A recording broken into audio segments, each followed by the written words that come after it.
Estamos conversando con la profesora Mónica Carrasco del Laboratorio de Células Madres y Enfermedades Neurodegenerativas de la Facultad de Ciencias de la Salud de nuestra universidad. Mónica, en esta reintroducción hablé del Laboratorio de Células Madres. ¿Qué son las células madres?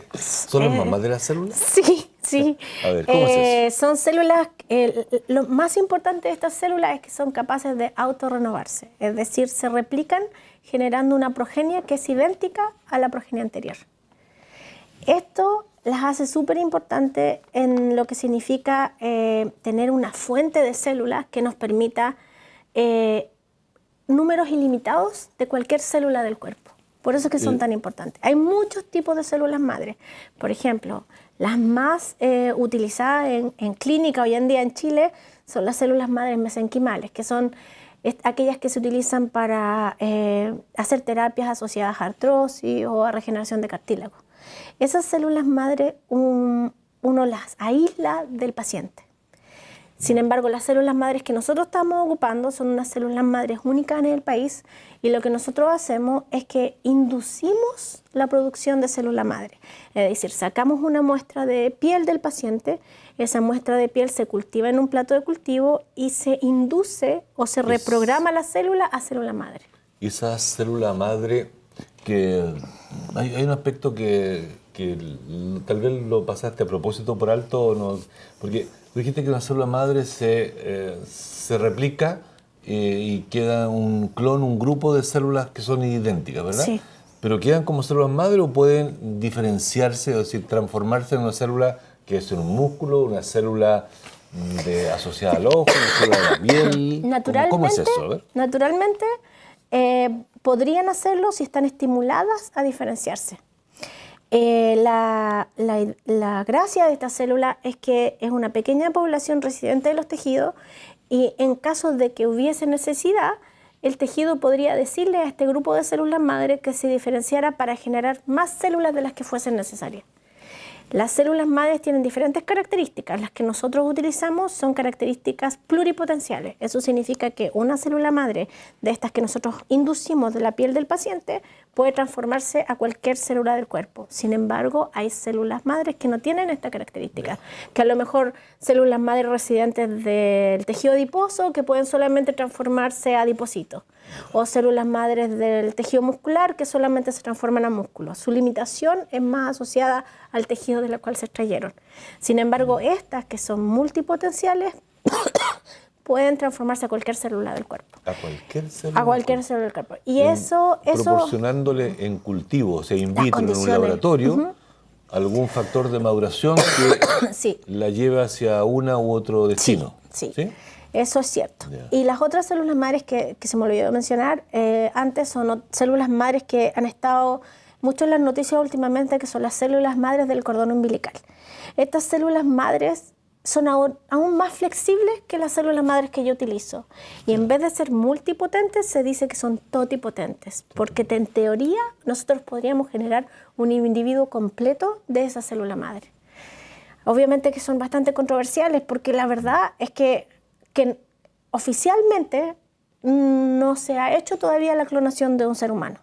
Sin embargo, debido a sus características y nivel de indiferenciación en el desarrollo, deberían ser capaces. De hecho, como tienen esta capacidad totipotente, son tan complejas de utilizar en términos éticos.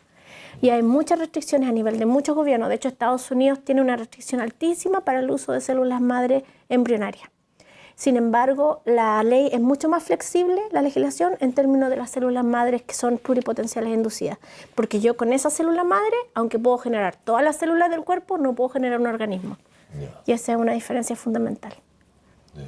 Ahora, esa célula de piel, entiendo que esa célula madre de origen de piel, tú la tienes, es una célula de cultivo. Sí. ¿No es que a un individuo cualquiera se le pueda tomar piel y transformarla? También. Sí, también. Sí. Yeah. Y de hecho nosotros estamos preparando nuestro laboratorio para poder hacer eso en la región del Maule y obtener células madres de pacientes maulinos. Yeah. ¿Cómo está el tema de la compatibilidad de tejidos, ya, compatibilidad antigénica, digo brevemente para nuestros telespectadores, que es cuando hay un trasplante de órgano, Claro. hay una incompatibilidad entre un individuo y otro, salvo que sea un tejido del mismo individuo de un sector a otro del organismo, Claro. o que sean gemelos univitelinos. Sí. Pero la mayoría de los trasplantes son de individuos incluso no parientes. Sí. ¿Ya? Por lo tanto, son incompatibles y hay que tratar al receptor para que no rechace el injerto. Sí, en este caso ¿Cómo no hay ningún ocurre en problema. este caso? No ocurre Ningún eso. problema, porque son tus células de tu propio cuerpo que fueron inducidas a células madre y que vuelven a tu cuerpo. Eso es en la teoría. De hecho, yo creo que en términos de terapia de reemplazo y de injertos, las patologías que van a ser las primeras en solucionarse con este tipo de células son patologías de la piel, como por ejemplo lesiones de quemado, y diabetes. Esas son las dos enfermedades que nosotros estamos más cerca de poder tener una terapia efectiva. Y también problemas oculares como por ejemplo la enfermedad de mácula densa.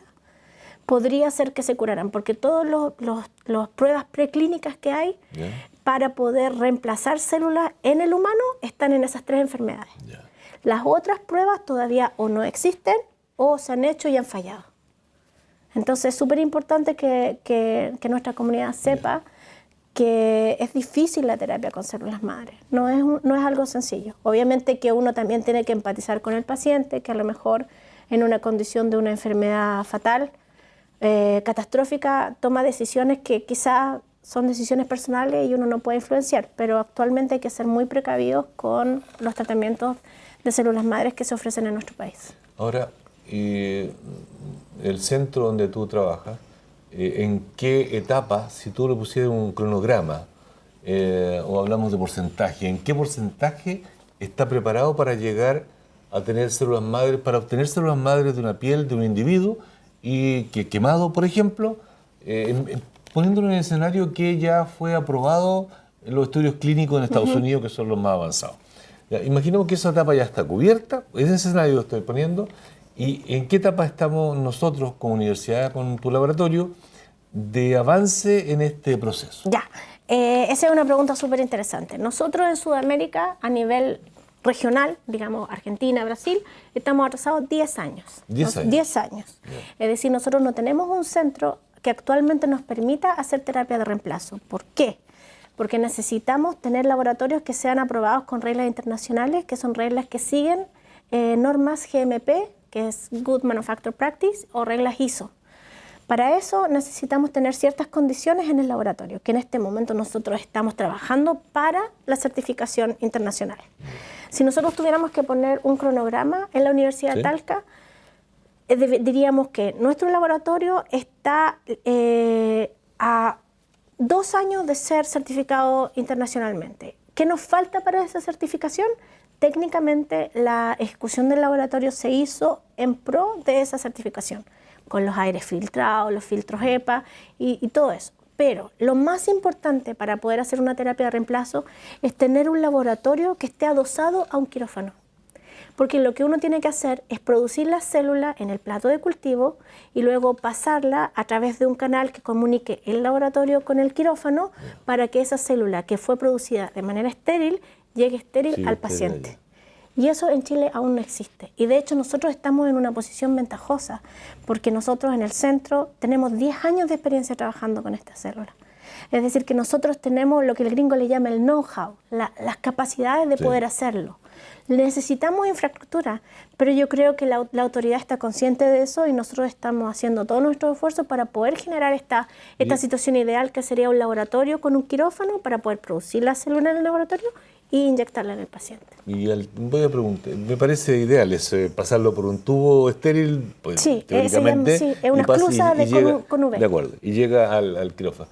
¿Y no está la alternativa, o no se puede hacer, si se toma la célula en ambiente estéril, un transportador estéril y va al quirófano? Sí, sí se está esa alternativa, pero es más riesgosa y es más difícil de certificar, porque eso implica un transporte. Sí. Y ese transporte es difícil de certificar. ¿Cómo certificas que esa caja que va a estar estéril va a llegar estéril al paciente? Se hace.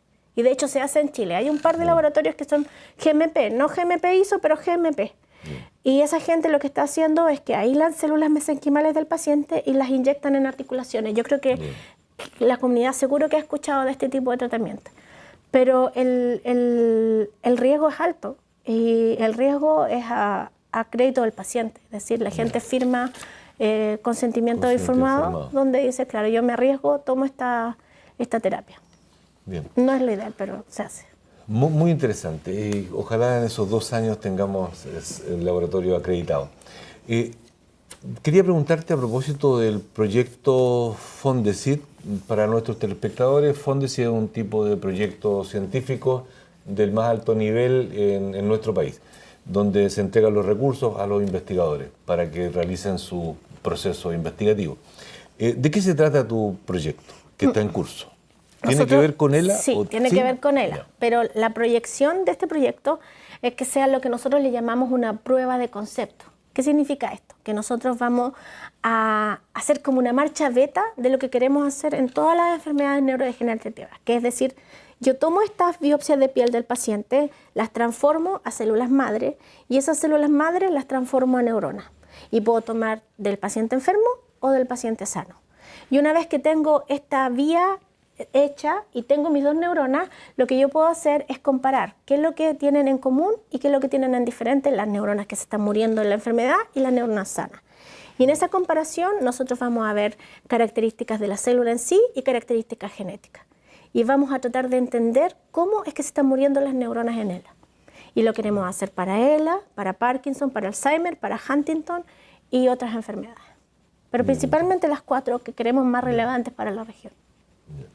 Y en el ámbito de los proyectos que ustedes están desarrollando en el centro, ¿cuán importantes son la red de colaboración que ustedes tienen, especialmente entiendo con Estados Unidos? Sí. ¿Y con qué centro en Estados Unidos? Tenemos 2 redes de colaboraciones, una en Nueva York con la Universidad de Columbia y con el Centro de Genómica en YGC, que es un centro de genómica en Nueva York, y además en Boston con la Universidad de Harvard, donde tenemos somos profesores visitantes y tenemos un espacio para trabajar allá.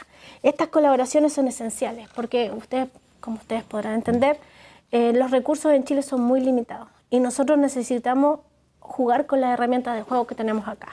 Por lo tanto, lo que no podemos hacer en Chile, lo tenemos que hacer afuera. Y así podemos hacer o podemos ambicionar llegar a tener una ciencia a nivel mundial, aunque no tengamos los recursos en Chile. Yo creo que eso no va a cambiar en hartos años, así que hay que tener colaboraciones internacionales. Me parece muy bien. Son fundamentales. Sí. Bien. Hemos estado conversando con la doctora Mónica Carrasco de la Facultad de Ciencias de la Salud. Ella es especialista en células madres y en enfermedades neurodegenerativas y está desarrollando investigaciones que apuntan al mayor conocimiento de biología molecular en estas patologías, de tal forma que las células madres sean una terapia de futuro en este aspecto. Mónica, muchas gracias por acompañarnos en esta entrevista. Sí, muchas gracias. Estimados telespectadores, gracias por compartir con nosotros este instante y les esperamos en una próxima oportunidad. Nos vemos.